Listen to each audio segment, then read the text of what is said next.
Hi everyone, so in this video I'm going to be explaining what you need to do for writing project number 2. No, it seems like we just finished writing project number 1 and some of you are still working on writing project number 1, but we do need to begin on writing project number 2. So for that, as we say here, the assignment, this is in the folder in Blackboard. It says the stories, how to date a brown girl, black girl, white girl, or halfie. The only traffic signal on the reservation doesn't flash red anymore, and everyday use. All have conflicts that arise from characters who feel as if their culture and traditions are not being valued or respected by someone else. If you go and look back at those stories, you can see that that is the case. For major project number 2, you will need to write about any one. So one, you're not writing about all three. You're writing about one of them. Any one of the above stories, and discuss how the authors uses symbols and or metaphors. Right?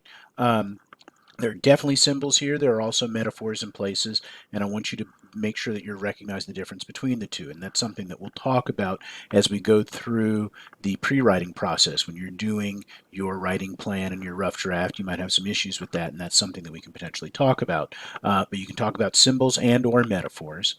Um, to communicate his or her ideas about this lack of respect, right? Where is it we see that? You also must explore your personal connection to any of the characters' concerns about respect, right? So this assignment is going to require you to talk about yourself as well.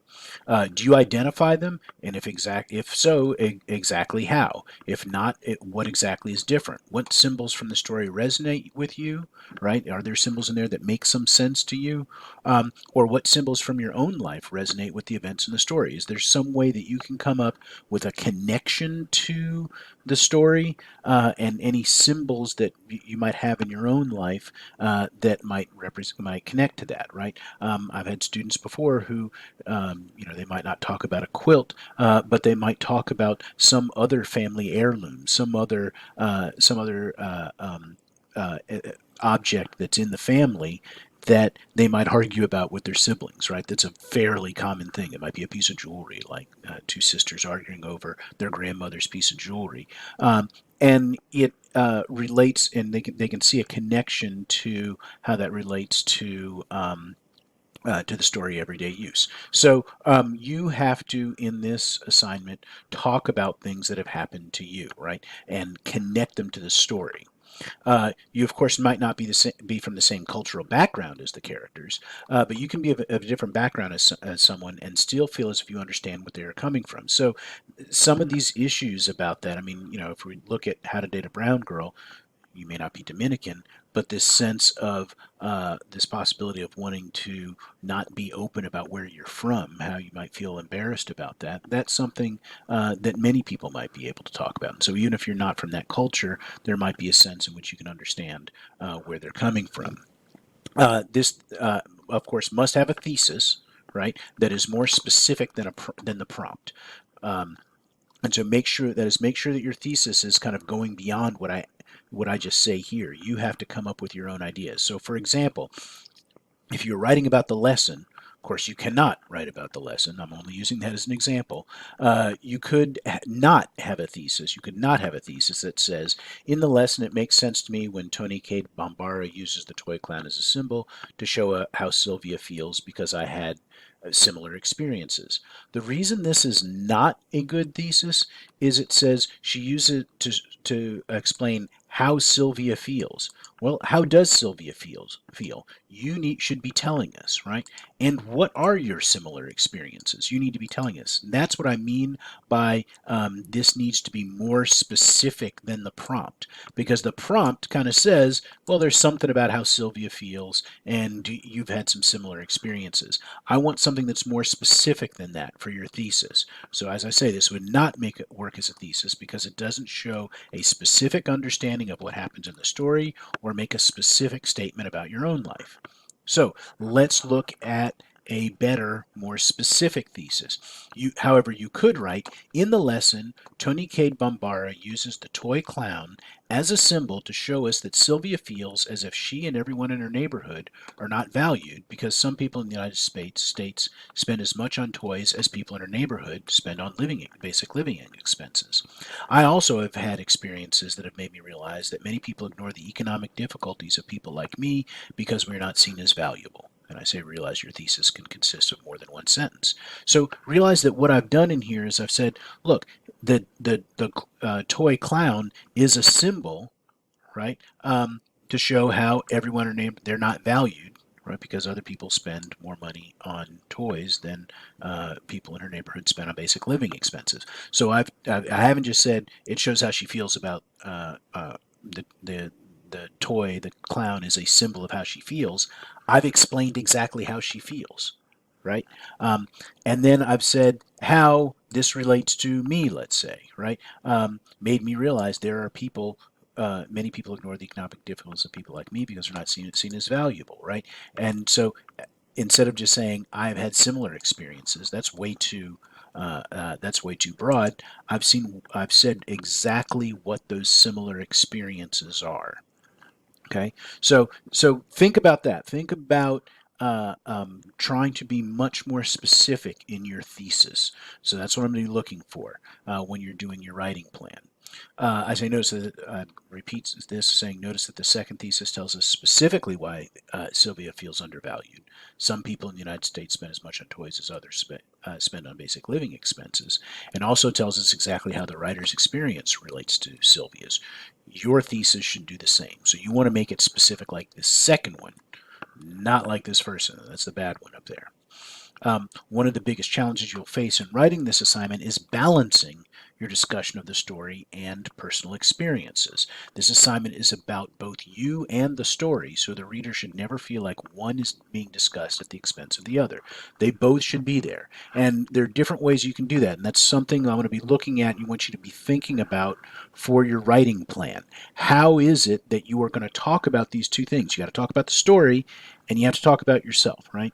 Are you going to say at the beginning of the essay, I'm going to talk about the story, and then at the end of the essay, I'm going to talk about myself? Or are you going to say at the beginning of the story, I'm going to talk about myself, and the end, I'm going to talk about the story? Are you going to mix them together somehow, maybe, right? But there has to be something that becomes a clear organizational structure that makes us feel like there's a balance here. We must feel like both of those things are being discussed equally. So keep that in mind when you're working on your writing plan. Again, that's something we'll discuss. The whole idea is, again, this is a process. So when you come up with this on your writing plan, I might say, yeah, this is good, or I might say, well, let's think about this. It makes some sense, but let's kind of tweak this. Let's change this a little bit so we can potentially see better balance here.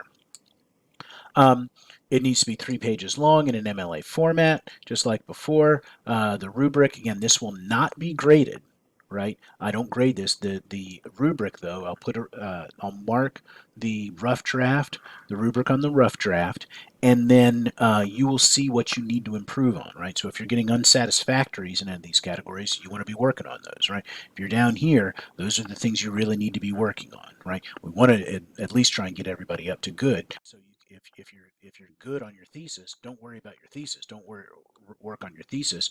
Work about a clear understanding of how symbolic and metaphorical language leads to larger ideas. If that's the issue, if that's down here at unsatisfactory. So if you've got a good, don't worry about something. Right? If you got an unacceptable or unsatisfactory, definitely worry about them. And then if you've got a satisfactory, that can be like the second tier of things that you're working on.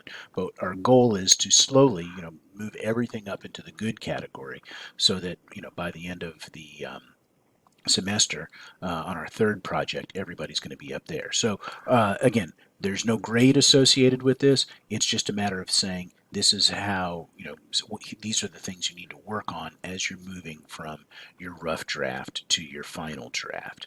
And then the writing plan assignment. So in this folder, you've got a place where you submit to the writing plan, submit your writing plan. The writing plan assignment is the same as for project number 1, right?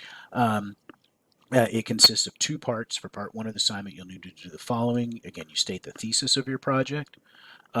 State the topic sentence of your first body paragraph and talk about what quotes or examples you want to use there.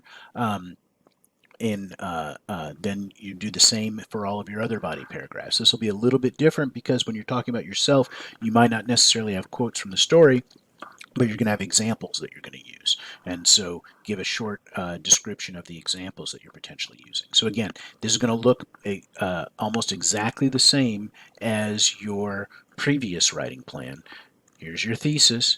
Here's your topic sentence for each paragraph, and here's the information you're going to be using to support that topic sentence. Again, you're drawing a sketch on some level of what you plan this your essay to look like, and then I can come through and see, does this make any sense? That is, maybe you might want to again switch things around in here so that all of the information about the story comes in one place and all of your own personal information comes in another place, or however we might want to move that around. Oh, look, you mentioned a lot about the story, but you didn't mention stuff about enough about your own life. Let's see if we can add another paragraph or two about that. So those are the things that I'll be looking for when I'm looking at your writing plan. So that's what we have, and that'll round out what we're doing for this week, getting the writing plan for writing project number 2. For next week, after I mark up your writing plans, we'll start the same process that we had before, where you're going to be writing a rough draft. I'm going to be marking that up. You're going to do a revision plan, and then you'll do a final draft, and then you'll come up with a reflection piece at the end. So the exact same process that we had before, and we're going to do the exact same process in a few weeks when we do the third writing project. The exact same thing. So just keep that in mind as we go through. Get your writing plans done so I can mark them up and we can start working on project number 2. As always, if you have any kind of questions, make sure to email me and we can talk about them. If you end up with a 1 on anything, again, that doesn't mean that you're failing. It doesn't mean it's a problem. It simply means I want to talk to you.